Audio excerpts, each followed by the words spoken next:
This news update is brought to you by Grab somebody and tell them hello. Pure happiness will be connect to flow. Smile and cheer because that is we flow. Grab somebody and tell them hello.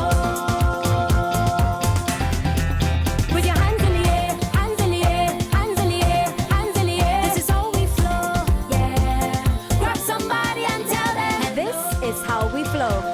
Pure happiness will be connect to flow.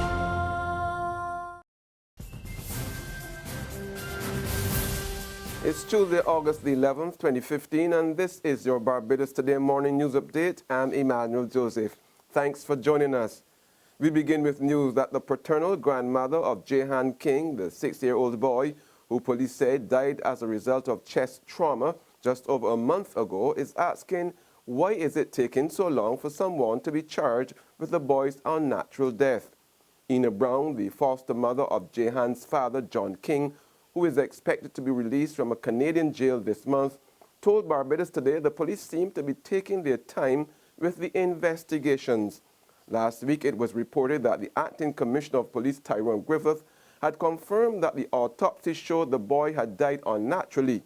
His mother, Lasonta Gill, and her boyfriend, Dwayne Marshall, were investigated by the Child Care Board after it was reported that Jehan was being abused at their Jackson St. Michael home.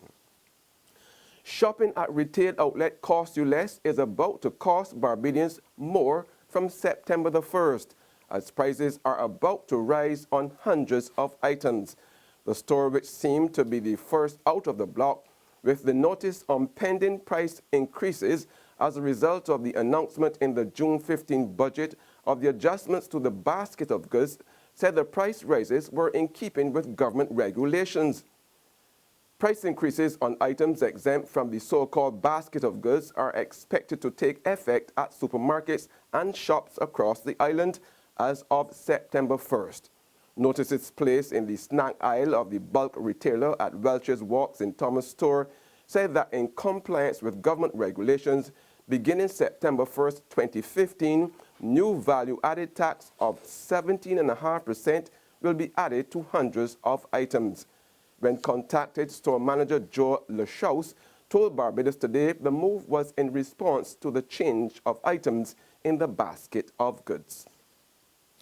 As the Front Stewart administration welcomes removal of the country from Spain's blacklist of non-cooperative tax jurisdictions, Minister of International Business Donville Innes is saying he'll be pushing to have all of the other countries follow suit over the next few months. Spain, which was among a group of European Union states that blacklisted Barbados, decided to change its position following protests by the Ministry of International Business, while at the same time conceding that Barbados is not a tax haven. Yesterday, after the news became public, Minister of International Business Donville Innes told Barbados Today while he was pleased with Spain's change of heart, he was not surprised, considering there was no merit in blacklisting this country in the first place. He said he was now awaiting responses from the remaining countries to diplomatic notes sent to them about their listings. I'm willing to sit as minister and have talks with his counterparts. There will be some international fora that will allow that, as well as my counterpart, Minister McLean in Foreign Affairs, do engage with them occasionally. And I expect probably next year or so we're going to see more treaties and more tax arrangements being made between Barbados and other countries, not just Europe. We recently signed a double taxation agreement with Rwanda, which is the fastest growing economy in Africa. And we are expecting to get some business going into Rwanda from Barbados, over the next year or so. And of course, South America continues to look bright for us. I'm seeing an increase in business out of Venezuela through Barbados, as well as Colombia and Mexico. We recently held talks with Brazil as well. So I coffee premier the phone and talk about Thursday night. So I expect that South America is also going to continue to be a growth area for our international business sector. stating that the international business sector brings in about $900 million in foreign exchange and employs over 4,000 people. Innes said it was critical for Barbados to have a clean list as well as taxation treaties in place. One may ask the question, why are these treaties important? And the simple answer is that a tax treaty between two countries ensures that there's clarity and consistency in the application of tax laws. They also help to protect the investments in many respects, and they ensure that there's the avoidance of tax in each country. It certainly helps in our case in Barbados to add to our product mix to make us more attractive, a place from which to locate your international business arrangements. The president of the Barbados Institute of Architects has come up with what he sees as the reason for many unfinished houses across Barbados. Tyrone Mapp says the owners of as many as 80% of houses built in the island receive no professional advice before construction. As a result, Mapp points out, builders are not fully aware of the cost of their construction undertakings.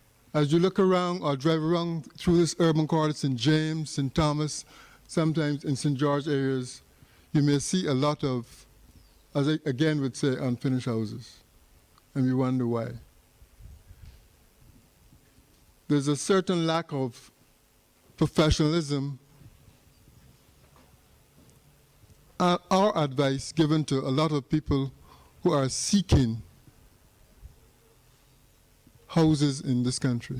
In sports now, Barbados emerges victorious over Germany for the right to host one of the world's leading yachting events in 2017. It's called the OK Class Worlds. As most of the yachting classes do, it is expected that this event will attract 100 of the world's best sailors to compete against each other in Carlisle Bay. These sailors are known to travel with their families and companions, a trend that will be of direct benefit to local accommodation providers, restaurants, car rental companies, and other industry players.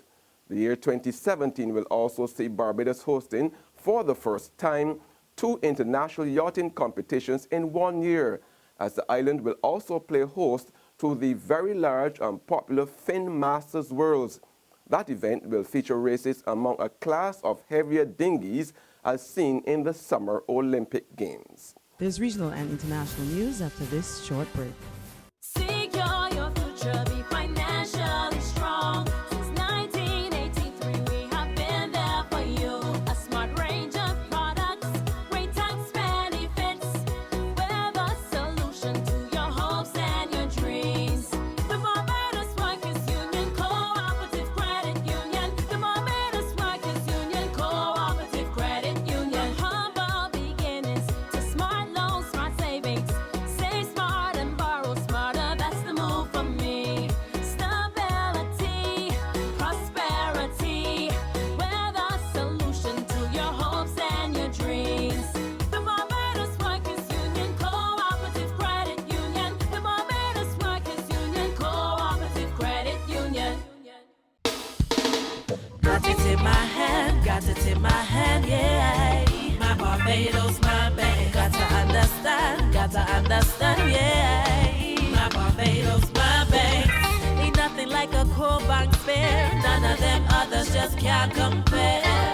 You just got to love that taste. It's the world-class thing this land makes.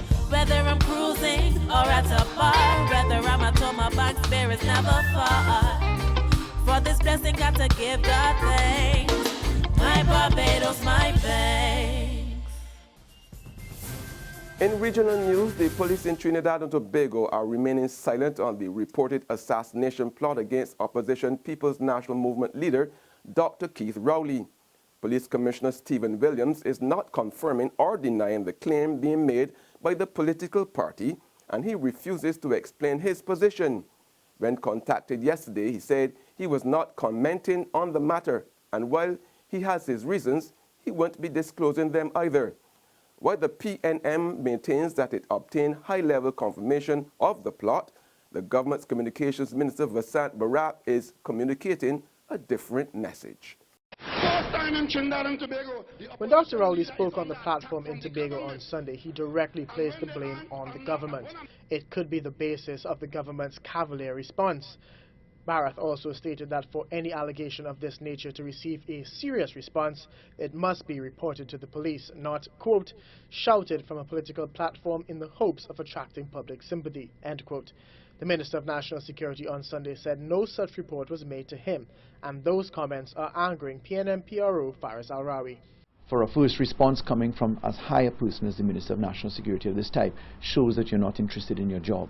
I mean, that's the unfortunate aspect. The former senator says the Minister of National Security should have made it his business to know.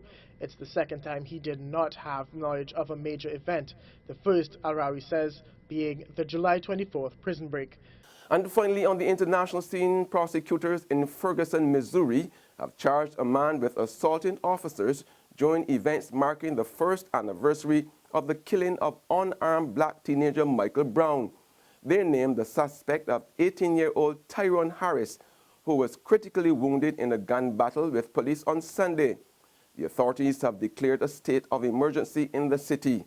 Michael Brown's death triggered a wave of demonstrations over the use of excessive police force by officers. Brown, who's 18, was shot in August 2014 by white police officer Darren Wilson, who was later cleared of any wrongdoing by a grand jury and the U.S. Department of Justice. And that's where we end our Barbados Today morning news update. However, you can join us again this afternoon. Until then, remember to log on to www.barbadostoday.bb, subscribe to our e-paper and email updates, or like us on Facebook. Now, you can also catch us on Izumi Media in bus terminals or screenplay at supermarkets and gas stations near you. Also tune into Channel 101 on Lime TV and Mix 96.9 FM to get all the latest news and sports. I'm Emmanuel Joseph. Have a fantastic day.